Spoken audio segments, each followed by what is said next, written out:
RM39 classes YouTube channel में आप सभी का हार्दिक स्वागत है साथियों। नमस्कार, राम राम। तो साथियों, इस वीडियो में हम बात करेंगे समान पात्रता परीक्षा सीटी स्नातक स्तर 2024। तो इसका संशोधित जो विज्ञप्ति है वो जारी की गई है राजस्थान कर्मचारी चयन बोर्ड की तरफ से। तो इस संशोधित जो विज्ञप्ति है इसमें क्या है, क्यों जारी की गई है, ये सारी चीज़ें हम आपको बताएंगे। तो आप इस चैनल को लाइक, सब्सक्राइब और कमेंट अवश्य करें। तो साथियों, आपका समय न लेते हुए हम शुरू करते हैं कि क्यों ये संशोधित विज्ञप्ति जारी की गई है। तो देखिए साथियों, बोर्ड द्वारा समान पात्रता परीक्षा सीटी 2024 जिसके फॉर्म अभी चल रहे हैं, जो दिनांक 6/8 को विज्ञापन इसका जारी किया गया था और 9/8/2024 से और 7/9/2024 तक इसमें ऑनलाइन आवेदन आमंत्रित किए जा रहे हैं। तो उक्त भर्ती हेतु विज्ञापन संख्या बिंदु संख्या 13 के ऑनलाइन आवेदन में संशोधन की जो प्रक्रिया है उसको निम्न प्रकार से प्रतिस्थापित किया जाता है। उसमें चेंज किया गया है। उसके अंदर जो ऑनलाइन आवेदन में संशोधन की जो प्रक्रिया थी उससे संबंधित इसमें प्रतिस्थापित यानी इसमें चेंज किया गया है। बिंदु संख्या 13 विज्ञप्ति का आप देख सकते हैं जा करके। तो इसमें जो प्रतिस्थापन क्या क्या किया गया है ये बताते हैं हम आपको कि यदि कोई अभ्यर्थी अपने ऑनलाइन आवेदन में संशोधन करना चाहता है तो परीक्षा आयोजन के पश्चात निर्धारित शुल्क उसको 300 रुपये दे करके आवेदन में ऑनलाइन संशोधन कर सकता है। तो यदि किसी के ऑनलाइन जो आवेदन है उसमें कोई त्रुटि हो गई, गलती हो गई, किसी भी कारणवश वो हो सकती है, तो उसमें यदि वो संशोधन करना चाहता है तो परीक्षा आयोजन के बाद में, पहले नहीं होगा, क्योंकि बोर्ड ने ये संशोधित विज्ञप्ति इसी वजह से जारी की है कि पहले ये जो फॉर्म अप्लाई था उसकी डेट के बाद में था। ये 7 दिन का जो समय रहता है उसमें जो ऑनलाइन संशोधन है वो होते हैं, लेकिन इस बार राजस्थान कर्मचारी बोर्ड ने ऐसा न करके परीक्षा का आयोजन के बाद में इसको किया है। तो इसमें जो आपको निर्धारित इसमें 300 रुपये का शुल्क लगेगा। तो 300 रुपये का शुल्क दे करके आप इसमें ऑनलाइन संशोधन कर सकते हैं। अब इसमें जो ऑनलाइन संशोधन है तो देखिए किस किस में होंगे, किस किस में नहीं होंगे। तो ऑनलाइन अब आवेदन में अभ्यर्थी फोटो, हस्ताक्षर और उन सूचनाओं को परिवर्तित नहीं कर पाएगा जो उसने OTR के समय दर्ज की है। शेष प्रविष्टियों में संशोधन किया जा सकेगा। तो देखिए इसके अंदर एक तो आपके फ़ोटो चेंज नहीं होगी, आपके हस्ताक्षर हैं वो चेंज नहीं होगे और वो सूचनाएं चेंज नहीं होगी जो आपने OTR में भरी थी। आपका नाम, DOB, पिता का नाम और भी जो भी चीज़ OTR में आपने भरी थी वो आपकी चेंज नहीं होगी। जैसे मोबाइल नंबर वगैरह हैं, वो सारी चीज़ें आपकी OTR में जो जो चीज़ें आपने दर्ज की है वो उसमें परिवर्तन नहीं होगा। इसके अलावा शेष जो प्रविष्टियाँ आपने भरी है फॉर्म के अंदर, उनके अंदर आप चेंज कर सकते हैं। शैक्षणिक योग्यता में अभ्यर्थी ऑनलाइन संशोधन की अवधि में ही संशोधन कर सकते हैं। इसके पश्चात शैक्षणिक योग्यता के कॉलम में बोर्ड, विश्वविद्यालय का नाम, रोल नंबर, उत्तीर्ण वर्ष इत्यादि में कोई संशोधन नहीं कर सकेगा। तो देखिए इसमें जो शैक्षणिक योग्यता में अभ्यर्थी ऑनलाइन संशोधन की जो अवधि है उसमें संशोधन कर सकते हैं। तो इसमें जो अवधि है उसके बाद में किसी प्रकार का कोई संशोधन नहीं होगा।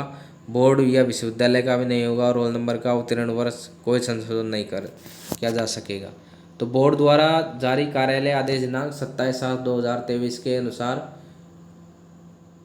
ऑनलाइन आवेदन के लिए वन टाइम रजिस्ट्रेशन में शैक्षणिक योग्यता में केवल एक बार ये संशोधन की अनुमति दी गई है। तो इसमें देखिए 27/7/2023 के अनुसार ऑनलाइन आवेदन के लिए वन टाइम रजिस्ट्रेशन, इसमें जो शैक्षणिक योग्यताएं आप भरोगे तो उसमें केवल एक बार आप संशोधन कर सकते हो, आप दोबारा उसमें संशोधन नहीं कर सकते। तो इसमें सर्वप्रथम अपन अभ्यर्थी को अपने OTR में अपनी शैक्षणिक योग्यता में वांछित संशोधन कर ले में अभ्यर्थी संशोधन करने के उपरांत ही ऑनलाइन आवेदन भरें। और यदि अभ्यर्थी भर्ती का ऑनलाइन आवेदन सबमिट कर चुका है तो ऐसी स्थिति में अभ्यर्थी को शैक्षणिक योग्यता में संशोधन करने हेतु पहले OTR पेज पर स्वयं की शैक्षणिक योग्यता में संशोधन करना होगा। इससे उस शैक्षणिक योग्यता में संशोधन करने का विकल्प स्वयं के ऑनलाइन आवेदन को संशोधित करने की अवधि के दौरान उपलब्ध रहेगा, जिसे उपयोग में लेकर वह शैक्षणिक योग्यता में वांछित संशोधन कर सकता है।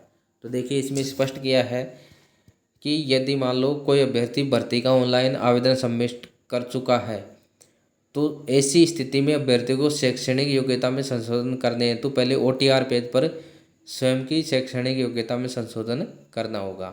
यदि मान लो किसी ने संशोधन नहीं किया है और उसमें कोई गलती है तो और उसने फॉर्म भर दिया है, तो अब उसको क्या करना होगा कि सबसे पहले उसमें OTR पेज पर जाएगा और स्वयं की जो शैक्षणिक योग्यता है उसमें वो संशोधन करेगा।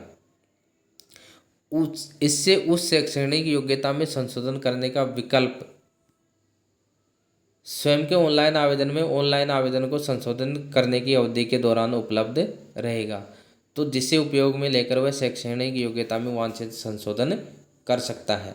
अब देखिए इसमें इसने स्पष्ट कर दिया, आप समझ भी गए होंगे कि आपने यदि मान लो फॉर्म भर दिया और उसमें आपके फॉर्म में शैक्षणिक योग्यता में कोई गलती है तो सब और फॉर्म भी भर दिया, तो अब आपको क्या करना है कि अब आपको जो OTR है, OTR जो पेज है रजिस्ट्रेशन वाला पेज, उस पर आप जाएंगे। वहाँ पर जा कर के आपको अपनी जो शैक्षणिक योग्यताएं हैं उसमें आपको संशोधन करना होगा।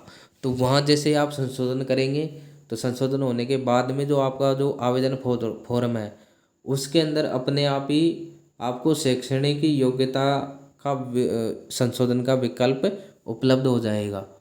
जैसे आपने OTR में रजिस्ट्रेशन के अंदर संशोधन किया तो जो आपने जो ऑनलाइन फॉर्म भरा है उसमें वो त्रुटि आ जाएगी अपने आप पकड़ में, जो सॉफ्टवेयर है वो उस त्रुटि को ले लेगा और वहाँ ऑटोमेटिक वहाँ विकल्प आ जाएगा संशोधन का कि आपने OTR में यहाँ संशोधन किया था तो इसमें भी संशोधन आवश्यक है। जब भी ऑनलाइन फॉर्म और OTR दोनों का डाटा मैच होगा, इसलिए वहाँ जो विकल्प मौजूद होगा उस विकल्प की सहायता से आप शैक्षणिक योग्यता में वांछित संशोधन कर सकते हैं। इसके बाद में ऑनलाइन आवेदन में संशोधन हेतु निर्धारित फीस जमा कराने की प्रक्रिया ऑनलाइन आवेदन की प्रक्रिया के समान होगी।